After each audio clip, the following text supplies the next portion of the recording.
Hello guys, welcome back to this channel. In today's tutorial, I'm going to show you how you can create ruffled shirt and dress to impress.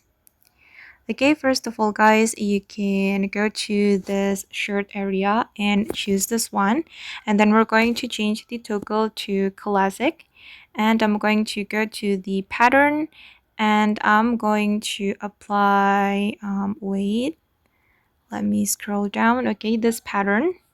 All right, the next one, we're going to wear this corset right here.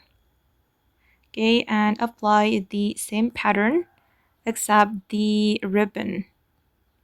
Okay, for the ribbon, I'm going to make it white. This one. And for the last one, I'm just going to apply the same pattern. Okay, let's move to this top area. I'm going to wear this top and apply the same pattern for the first selection. And then the next one, we're going to go to this area and wear this item and apply the same pattern.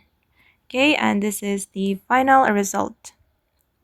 Okay guys, and that's all the way to create ruffled shirt and dress to impress. I hope this video will be useful for you. Thank you so much for watching and bye.